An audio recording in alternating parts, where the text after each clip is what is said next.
লাঠি সিনেমাটাও দেখেছেন। হ্যাঁ, আজকে সেই ভিক্টর ব্যানার্জি আমরা হতে পারবো না, আমরা লাঠি ব্যবহার করতে পারবো না, কিন্তু আমরা সৌমিত্রের মতন মাস্টার মশাই আপনারা কিছু দেখেননি সেটাও কিন্তু করতে পারবো না। আমরা সব দেখেছি। মাস্টার মশাই আপনারা কিছু দেখেননি, সেই দিন আপনারা ফেরানোর চেষ্টা করবেন না। মাস্টার মশাইরা সব দেখছেন। দেখুন, গত 1 মার্চ যাদবপুরের এজিএম ছিল, সেখানে কিছু অনভিপ্রেত ঘটনা ঘটে, তার ফলে খানিকটা অসুস্থ হয়ে পড়ি। আপনারা প্রচুর মানুষ খবর নিয়েছেন, অগণিত মানুষ যে ভিডিওটি মানে সোশ্যাল মিডিয়ায় ঘুরেছে সেগুলো শেয়ার করেছেন। তারপরে আমার যে খবর নিয়েছেন তার জন্য আমি খুব আনন্দিত যে এত মানুষের ভালোবাসা পেয়েছি। তার জন্য আপনাদের অত্যন্ত ধন্যবাদ, আন্তরিকভাবে ধন্যবাদ। দেখুন, যাদবপুরের ঘটনা যেটা খবরের কাগজে বা গণমাধ্যমে, বিশেষ করে ইলেকট্রনিক মিডিয়ায় দেখা যাচ্ছে যে বিকেল 4টের পর থেকে যে ঘটনাক্রম, সেই ঘটনাক্রম একজন ছাত্রের আঘাত লাগা, রক্তাক্ত অবস্থা, সেগুলো নিয়ে খুব প্রচার চলছে। স্বাভাবিক, রক্তাক্ত ঘটনা হয়েছে, সেগুলো প্রচার হবে, এগুলো কোনো অস্বাভাবিক কিছু নয়। কিন্তু যে ঘটনাগুলো প্রচার হচ্ছে না, সেই ঘটনাগুলো জানানো খুব জরুরি। সেই কারণেই আজকে আপনাদের সামনে কথা বলতে এসেছি। যদিও ইতিমধ্যে আপনারা সকলে অনেক রকম কথা অনেক জায়গা থেকে জেনেছেন, কিন্তু একজন প্রত্যক্ষদর্শী এবং একজন এজিএম এ অংশগ্রহণকারী হিসেবে, একজন পদাধিকারী হিসেবে আমার দায়িত্ব যে ঘটনা ওখানে ঘটেছে এবং তার যার খণ্ডচিত্র আপনারা বিভিন্ন জায়গা থেকে দেখেছেন, তাদের মানে পুরো বিষয়টা, খণ্ডচিত্রগুলো এক জায়গায় করার দায়িত্ব পড়ে। আপনারা জানেন যে আমাদের যে আলোচনা চক্র ছিল সেটা দুভাগে বিভক্ত ছিল।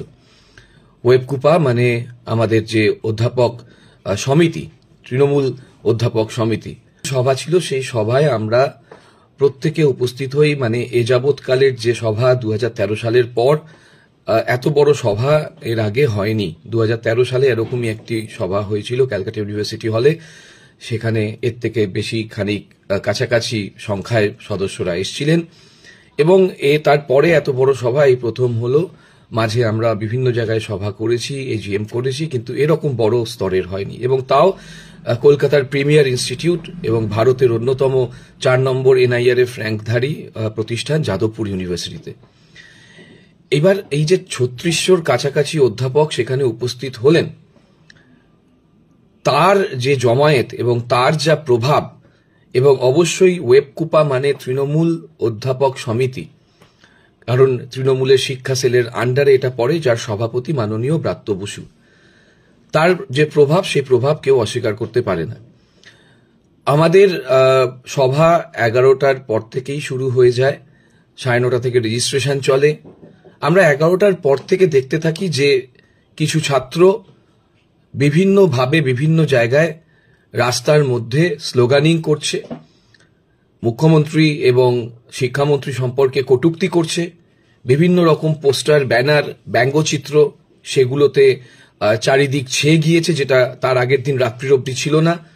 অর্থাৎ তারা সম্পূর্ণ পরিকল্পনা করে আমাদের সভাকে কেন্দ্র করে, অধ্যাপকদের সভাকে কেন্দ্র করে নিজেরা আন্দোলনটাকে পরিকল্পনা ভিত্তিক সাজিয়েছিল। এবং সেখানে যেটা দেখা গিয়েছিল যে তারা আমাদের অধ্যাপিকাদের, যারা, দেখুন, একটা অনুষ্ঠান হলে অধ্যাপিকারা সেজে আসবেন, এটা স্বাভাবিক। অধ্যাপকরা ভালো জামা কাপড় পরে আসবেন, সেটা স্বাভাবিক। মানে এটা তো একটা অনুষ্ঠানও বটে, সকলের একটা মিলন স্থল, সামাজিক অনুষ্ঠানও খানিকটা বটে। তো সেখানে স্বাভাবিকভাবে সকলে একটু সাজাগোজা করেই এসছেন। সেইগুলোর কটূক্তি আমাদের শুনতে হয়েছে। প্রথম আমাদের মহিলা অধ্যাপকদের শুনতে হয়েছে যে দেখো লিপস্টিক পরে এসছে, দেখো ভালো শাড়ি পরে এসছে। এই ধরো, আমি যতটা সোজা সাপটা বলছি অতটা সোজা সাপটা ভাবে বলা হয়নি, অনেক ব্যঙ্গোত্তিক ছিল। কিন্তু আমাদের কাছে, আমরা যেহেতু শিক্ষক, অভিভাবক, তাই আমরা সেগুলোকে বিশেষ গুরুত্ব না দিয়ে আমরা আমাদের কাজে ছিলাম।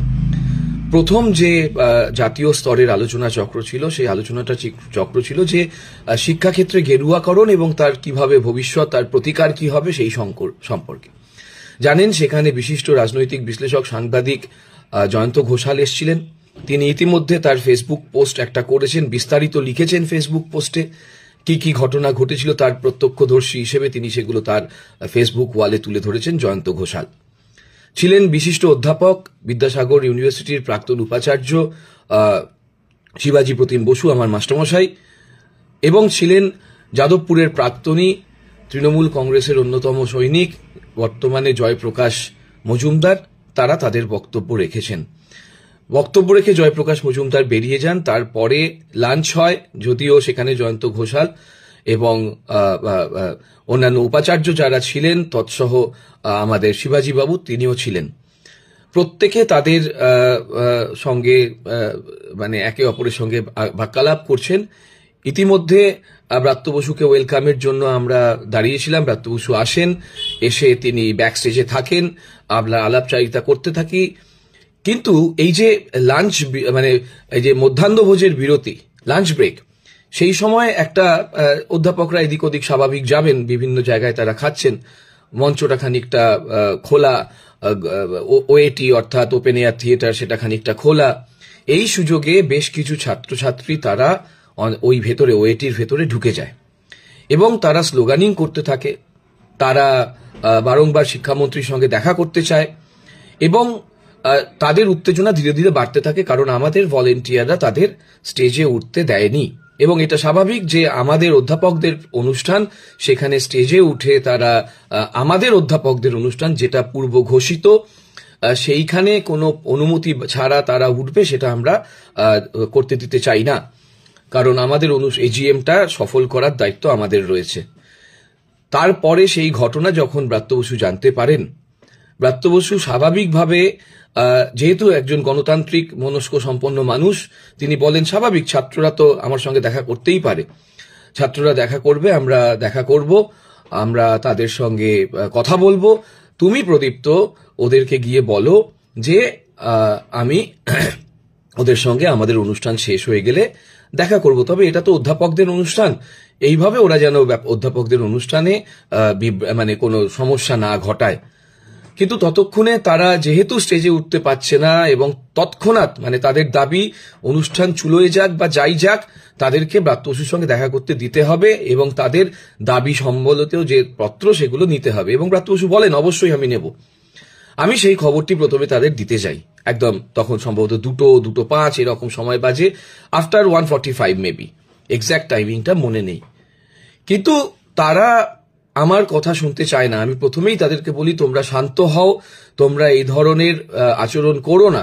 ইতিমধ্যে তাদের তৃণমূল চোর, তৃণমূল ঘুষখোর, তৃণমূল তোলাবাজ, অধ্যাপকদের অশালীন ভাষা, চারক্ষরের ভাষা এবং আরো অনেকভাবে আমাদের উত্তক্ত করতে থাকে। তার মধ্যেও আপনারা সোশ্যাল মিডিয়ায় যে ভিডিও দেখেছেন সেখানে দেখেছেন যে ধাক্কাধাক্কি হয় এবং আমার বুকে আঘাত লাগে, আমার শরীরের বিভিন্ন জায়গায় আঘাত লাগে, উত্তেজনা বাড়তে থাকে। এবং ওদেরকে স্টেজে আমরা বলেছি এইভাবে উঠতে দিতে পারবো না, আমাদের অনুষ্ঠান শেষ হবে, তারপরেই তোমরা এখানে প্রবেশ করবে। উত্তেজনা এমন আকার ধারণ করে যে তারা দর্শক আসনের মধ্যে পৌঁছে যায়। কিন্তু আমরা আমাদের এজিএম চালাই এবং এজিএম এর মধ্যে আমাদের সহসভাপতিগণ বা যারা পরবর্তীকালীন বক্তা ছিলেন, তার মধ্যে আমিও একজন বক্তা ছিলাম, আমরা বারংবার এই ঘোষণা করি যে ব্রাত্য বসু আপনাদের সঙ্গে দেখা করবেন, আপনারা ত্রিপাক্ষিক বৈঠক করতে চান সেটাও করবেন, কিন্তু আপনারা আমাদের এজিএমটাকে নষ্ট করতে দেবেন না। উত্তেজনা আরো বাড়তে থাকে। যাদবপুর ইউনিভার্সিটিতে তৃণমূল ঢুকতে পারবে না, যাদবপুর ইউনিভার্সিটিতে অমুক ঢুকতে পারবে না। ব্রাত্য বসু, মমতা বন্দ্যোপাধ্যায়ের বিভিন্ন ব্যঙ্গচিত্র তারা ওএটির যে গেট, সেই গেটের ওপর, যেটা মঞ্চ থেকে দেখা যায়, সেই গেটের ওপর টাঙিয়ে দেয়। এবং যখন বক্তব্য রাখতে থাকি তখন আমরা দেখতে পাই যে তারা উদ্ভ্রান্তের মতন আচরণ করছে, তারা বিশৃঙ্খল আচরণ করছে, তারা অধ্যাপক অধ্যাপিকাকে গালাগালি দিচ্ছে, তারা স্লোগানিং করছে, অর্থাৎ আমাদের যে এজিএম সেটাকে বানচাল করার সর্বত প্রয়াস তারা করছে। কিন্তু বারংবার আমরা মঞ্চ থেকে বলতে থাকি, ব্রাত্য বসু বলতে থাকেন যে আমরা কোনোভাবে কোনো প্ররোচনায় পা দেব না, অধ্যাপকরা শান্ত হয়ে থাকুন, আমরা কোনো না কোনোভাবে এই বক্তব্যের যে চলছে বক্তব্য সেগুলো শেষ করব। তার মধ্যে দেখতে পাই তারা যে ব্যঙ্গচিত্র এবং যে অশালীন শব্দ সমন্বিত যে ব্যানার টাঙায় সেটাকে তারা নিজেরাই কোনো না কোনোভাবে ছিঁড়ে ফেলে, যেগুলো বিভিন্ন গণমাধ্যমে দেখা গেছে। এবং তার যে লাঠি দিয়ে সেই ব্যানারগুলো তারা মানে সামনে ধরেছিল, সেই লাঠিটা মাথায় রাখবেন, সেই লাঠিটা বর্ষার মতন করে অধ্যাপকদের দিকে ছুঁড়ে মারে। সেই ভিডিও আমাদের অধ্যাপক অধ্যাপিকারা শেয়ার করেছেন এবং বিভিন্ন গণমাধ্যমেও সেটা আপনারা দেখেছেন। আবারও বলছি, একদিকে অকথ্য ভাষায় গালাগালি, আর একদিকে ওই যে বর্ষা দিয়ে যে দর্শক মানে বর্ষার মতন করে লাঠিটা দর্শক আসনের দিকে ছুঁড়ে দেওয়া, অধ্যাপকদের দিকে ছুঁড়ে দেওয়া, এগুলো কতটা সমর্থনযোগ্য সেটা আপনারা বিচার করবেন। আমাদের অনুষ্ঠান, আমরা পূর্ব ঘোষিত অনুষ্ঠান, আমরা শান্তিপূর্ণভাবে জমায়েত করছি, সেখানে ছাত্র সংগঠন এসে তারা যে বিশৃঙ্খলা করলো, সেখানে কিন্তু পুলিশ ডাকতে চাননি এবং পুলিশ ডাকেননিও আমাদের সভাপতি মাননীয় ব্রাত্য বসু। কিন্তু তারপরে যখন ব্রাত্য বসু বক্তব্য রাখতে ওঠেন, তারা দর্শক আসনের মধ্যে ঢুকে যান এবং বাইরে প্রায় 500 থেকে 700 অধ্যাপক বা তার বেশি অধ্যাপক যারা লাঞ্চ করতে গিয়েছিলেন, একটু সময় লেগেছে লাঞ্চ করতে, তাদের ঢুকতে দিচ্ছেন না। মাথায় রাখবেন, গণতন্ত্রের প্রতিষ্ঠান যাদবপুর, পশ্চিমবঙ্গ গণতন্ত্রের একটা অন্যতম জায়গা, সেইখানে অধ্যাপকদের ঢুকতে দিচ্ছে না, ওএটিতে অধ্যাপকদের ঢুকতে দিচ্ছে না যারা গণতন্ত্রের কথা বলে। পূর্ব ঘোষিত অনুষ্ঠান, সেটা ছেড়ে দিন। তারপরে ওরা চেয়ার উঁচু করে করে সমস্ত অধ্যাপকদের দিকে তেড়ে যান, দর্শক আসনে ঢুকে যান, অকথ্য ভাষায় গালাগালি করেন এবং শেষে যখন আমাদের জাতীয় সঙ্গীতের মাধ্যমে অনুষ্ঠানের শেষ হয়, ব্রাত্য বসু এক এক করে সংগঠনগুলোকে ডেকে নেয়। প্রথম সংগঠন আসে এসএফআই, মাথায় রাখবেন, প্রথম সংগঠন আসে এসএফআই এবং সেই এসএফআই এর অন্যতম সদস্য অভিনব বসু। তারা আসে, তারা তাদের দাবি সমন্বিত একটি পত্র ব্রাত্য বসুকে দেন। মাননীয় সভাপতি আমাদের, কিন্তু তারা শিক্ষামন্ত্রী হিসেবে দেন এবং তারপরে তারা বেরিয়ে যায়। তাদের আলাপ আলোচনার মাধ্যমে তারা স্যাটিসফাইড হয়ে যান। কিন্তু হ্যাঁ, তাদের মত ছিল যে আপনাকে অনতিবিলম্বে জানাতে হবে, এক্ষুনি জানাতে হবে যে ছাত্র ভোট কবে হবে। তিনি তক্ষুনি জানাতে পারেননি, কারণ এটা ব্রাত্য বসু একা হঠাৎ করে সিদ্ধান্ত নিতে পারেন না। যা হোক, তারপরে অন্যান্য দলগুলো যখন আসতে চায়, তারা বলে আমরা 4 জন প্রতিনিধি আসবো না, আমাদের সবাইকে আনতে দিতে হবে। এবার সবাইকে আনলে যেটা হয়, আলোচনা নয়, কোলাহল, কলরব। সেই কলরবে কোনো শান্তিপূর্ণ বার্তা আসে না। ব্রাত্য বসু তাতে নিমরাজি হন এবং তারপরেও তিনি অপেক্ষা করেন। ইতিমধ্যে প্রেস ব্রিফিং হয়, কথা চলে। যখন তিনি বেরোতে যান, তার গাড়ি আটকে দেওয়া হয় গেটের পাশেই আটকে দেওয়া হয় এবং কার্যত যে কটা বাহির দ্বার ছিল ওএটি থেকে, প্রত্যেকটাকে ওরা ঘিরে নেয়। কিন্তু সংখ্যায় কম হওয়া সত্ত্বেও তারা উগ্র ছিল, যথেষ্ট উগ্রবাদী আচরণ ছিল। ব্রাত্য বসু গাড়ি থেকে আবার নেমে যান, নেমে গিয়ে তাদের সঙ্গে কথা বলেন, মঞ্চের পাশে চেয়ারে বসে পড়েন। ওই মঞ্চের পাশে বলবো না, ওই এটির বাইরে যে ছোট ছোট জায়গাগুলো করা ছিল সেখানে চেয়ারে বসেন, সেখানেও মিডিয়া বাইট দেন। এরপরে যখন আলোচনা তারা করতে চায় না, তখন উগ্রবাদী সংগঠনের যারা ছেলেরা আছে, তারা অন্যায়ভাবে ব্রাত্য বসুর গাড়ির সামনে যে ভারতের পতাকা ছিল, সেই ভারতের পতাকার জায়গাটাকে ভেঙে দেয়। মাথায় রাখতে হবে, ব্রাত্য বসুর গাড়ির কাঁচ ভাঙে বিভিন্নভাবে, 4 দিক থেকে গাড়ির কাঁচ ভাঙে। গাড়ির পিছনের দরজার যে ওয়াইপারটা ছিল সেটাকে ভেঙে দেয় এবং অকথ্য ভাষায় গালাগালি চলে। ব্রাত্য বসুর সিকিউরিটির যে আলাদা গাড়ি ছিল, সেটাকে খানিকটা শিকলের মতন করে চেয়ার দিয়ে আটকে দেয় যাতে গাড়ির চাকা চলতে না পারে। গাড়ির হাওয়া খুলে দেওয়ার চেষ্টা করা হয় বা খুলে দেওয়া হয়। এই ধরনের উগ্রবাদী আচরণ চলতে থাকে যাদবপুরের মতন একটি প্রিমিয়াম ইনস্টিটিউশনে। যারা এই বদনাম করার চেষ্টা করছে, তাদেরকে আমি যাদবপুরের প্রকৃত ছাত্র বলতে পারছি না, কারণ এই 10টা 20টা 50টা 100টা ছেলের মাধ্যমে যাদবপুরকে বিচার করা যায় না। যাদবপুর বিশিষ্ট অধ্যাপকদের একটা জায়গা, যাদবপুর পশ্চিমবঙ্গের 1 নম্বর ইউনিভার্সিটি, যাদবপুর ভারতের 4 নম্বর ইউনিভার্সিটি। এই জায়গাটা যাদবপুরের ছাত্রছাত্রীরা যাদবপুরের অধ্যাপকদের মাধ্যমে অর্জন করেছেন। সেখানে এই গুটি কয়েক ছাত্র যারা গুন্ডামি করছিল, বর্বরোচিত আচরণ করছিল, ব্রাত্য বসুকে আমার ভাষায় পরিকল্পিত খুনের চক্রান্ত হচ্ছিল, সেইখানে আমাদের ব্রাত্য বসু এবং আমাদের যারা সহযোগী ছিলেন আমাদের অধ্যাপকরা অত্যন্ত শান্তিপূর্ণ আচরণ করেছেন। এর মধ্যে যেটা হয়েছে, যেটা আপনারা কেউ খেয়াল করেছেন কিনা জানি না, বা অনেকেই খেয়াল করেছেন কিন্তু চুপ থেকেছেন, কেউ রাজনৈতিক স্বার্থে হবে, কেউ দলীয় স্বার্থে হবে, কেউ ব্যক্তি স্বার্থ হবে, চুপ থেকেছেন। অন্তত 30 থেকে 35 জন অধ্যাপককে নাম করে বলে দিতে পারি তাদেরকে আক্রমণ করা হয়েছে, কারণ তারা ব্রাত্য বসুর গাড়িটা যাওয়ার জন্য ওদের অনুরোধ করেছে বা ব্রাত্য বসুর গাড়িটা যাওয়ার জন্য একটা চেন তৈরি করার চেষ্টা করেছিল। সত্যজিৎ দে পুরুলিয়া থেকে এসছে, তাকে মারা হয়েছে। সৌরভ হালদার হাওড়া থেকে, তাকে মারা হয়েছে। আমাদের সেলিম বক্স মন্ডল যাদবপুরের বাংলার অধ্যাপক, তাকে মারা হয়েছে। আমাদের সহসভাপতি মনোজিৎ মন্ডল, আমাদের অন্যতম সম্পাদক, তাকে মারা হয়েছে। তাকে আজ অবধি থ্রেট করা হচ্ছে যে ইউনিভার্সিটিতে ঢুকতে দেওয়া হবে না। ওম প্রকাশ মিশ্রের ওপর আক্রমণ করা হয়েছে, যাদবপুরের সব থেকে সিনিয়র অধ্যাপক। আক্রমণ করা হয়েছে মণিকান্ত পারিয়ার ওপর, আক্রমণ করা হয়েছে মহিলা চন্দনা সাহার ওপর, আক্রমণ করা হয়েছে সাধনা খাওয়াসের ওপর, আক্রমণ করা হয়েছে মৈত্রী সরকারের ওপর। আমাদের একজন partially physically challenge Haradhan Maiti অঙ্কের অধ্যাপক, তার ওপর আক্রমণ করা হয়েছে। এছাড়াও আরো অনেক নাম আছে, চঞ্চল মণ্ডল, দেবাশিস মজুমদার, রমেশ বর্মন, আরো কত নাম চান, এরকম প্রচুর নাম দিতে পারি। মহিলা সহ অধ্যাপকদের ওপর আক্রমণ করা হয়েছে। কিল চর ঘুষি কারা মারছে? কারা মারছে? ছাত্ররা, যারা যারা নিজেদেরকে শিক্ষিত ছাত্র বলে, যারা নিজেদেরকে বলে শ্রেণীহীন শোষণহীন সমাজ গড়ব, স্বপ্ন দেখায়, তারপরে স্বপ্নদ্বীপের মতন মানুষেরা ওই ক্যাম্পাস থেকে চলে যায়, সিসিটিভির বিরোধিতা করে। এবং আপনারা জানেন যে আমার উপর আক্রমণের পরে কংগ্রেস থেকে শুরু করে সিপিআই বিভিন্ন মানুষেরা তার প্রতিবাদ জানিয়েছে এবং বলেছে যে এই ধরনের গুন্ডামি যারা করেছে তারা ছাত্র হতে পারে না। তারপরেও আজকে এসএফআই এর মাধ্যমে আমরা জানতে পাচ্ছি যে চূড়ান্তভাবে একটা রাজনৈতিক জায়গা তৈরি করা হচ্ছে, বন্ধ ডাকা হচ্ছে এবং আরো অন্যান্য কর্মসূচি নেওয়া হচ্ছে।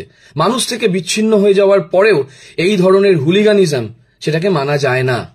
সব থেকে বড় তারপরের মিথ্যে হলো যে ওরকম মারণ আক্রমণের পরে যখন ড্রাইভার ব্রাত্য বসুর গাড়ি চালানোর চেষ্টা করলেন, তখন নিজেদেরকে তারা সুপারম্যান ভেবে গাড়ির সামনে দাঁড়িয়ে গাড়িকে আটকানোর চেষ্টা করলেন এবং যখন গাড়িটা ব্রেক কষলো, তারা সরে যাওয়ার চেষ্টা করলো, সাইডে পড়ে গিয়ে চোখে লাগলো এবং রক্তাক্ত হলো। ব্যাস, সেন্সেশন, খবর। এই যে 2 থেকে 4টে অব্দি অধ্যাপকরা মার খেলো, কোনো খবর নেই, সেগুলো নিয়ে এসএফআই এর কোনো বক্তব্য নেই, সেগুলো নিয়ে বামপন্থী সংগঠনগুলোর কোনো রকম প্রতিবাদ নেই। ছাত্রটি লেগেছে, ব্রাত্য বসু দুঃখ প্রকাশ করেছেন, অনভিপ্রেত ঘটনা।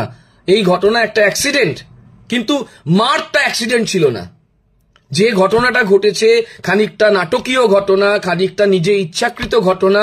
সেইখানে ব্রাত্য বসু গাড়ি চাপা দিয়েছে বলে যে প্রচার করা হচ্ছে সেটা অত্যন্ত নিন্দনীয়।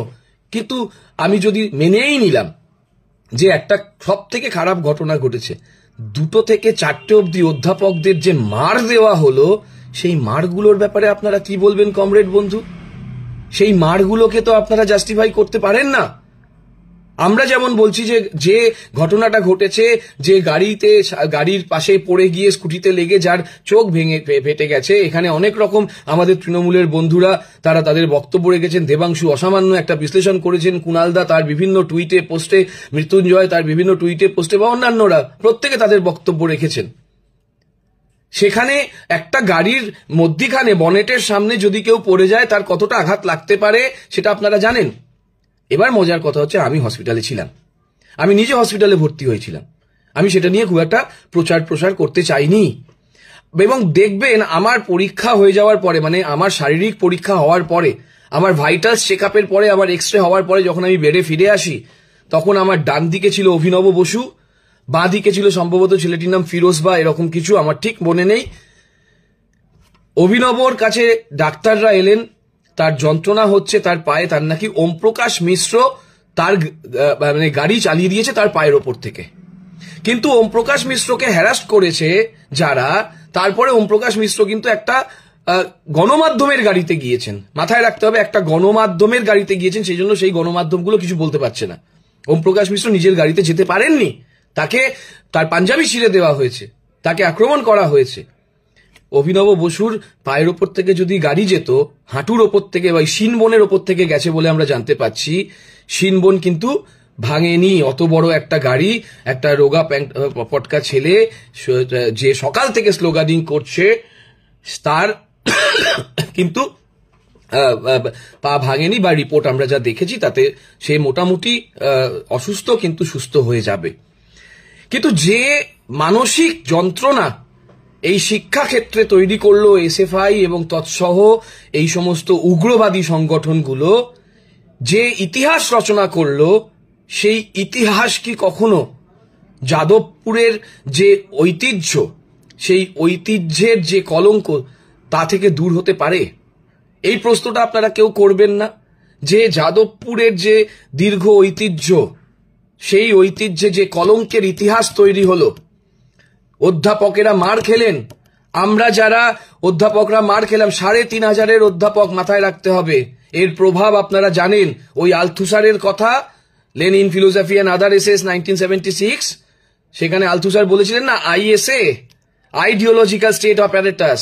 কোথাও কি মনে হচ্ছে যে মমতাবাদী যে আদর্শ, প্রকৃত বামপন্থার যে আদর্শ, সেটাই কোথাও অধ্যাপকরা ঢুকে গিয়েছেন, এটার প্রভাব ছাত্র সমাজে পড়বে, এটাকে যদি ভাঙতে না পারি তাহলে বোধহয় আমাদের যে ভবিষ্যৎ, সেটা বোধহয় নষ্ট হয়ে যাবে। আমরা জিরো ছিলাম, জিরোটা আরো মহাশূন্যে পৌঁছে যাব। তাই ছাত্রদের লেলিয়ে দিয়ে আমার যে ফাঁকা কলসি, সেটাকে আরো বেশি করে বাজাই। কিন্তু এত বেশি বাজাতে গিয়ে কলসিটা যে কখন ওই কালিরামের ঢোলের মতন ফেটে যাবে, সেটা বোধহয় আপনাদের আইডিয়াও ছিল না, আপনাদের ধারণাও ছিল না। করুন, আরজি করের মতন আর একটা যাদবপুরের ঘটনা তৈরি করুন, বিশ্বাস করুন তাতে আপনাদের হয়তো কিছু লাভ হতে পারে। কিন্তু সেই লাভ আপনারা যে উদ্দেশ্যে করছেন তার একটা নেগেটিভ দিকও আছে। এই ৩,৫০০ অধ্যাপক এবং তার পরিবার যে সাক্ষী হয়ে রইল ঘটনার সাক্ষী হয়ে রইল, তা কিন্তু আমাদের সমাজে এবং ভবিষ্যৎ প্রজন্মে যাদবপুরের যে প্রাতিষ্ঠানিক ঐতিহ্য, গৌরব, পরম্পরা, প্রতিষ্ঠা, সেটাকে একটা বড় আঘাত হানলো।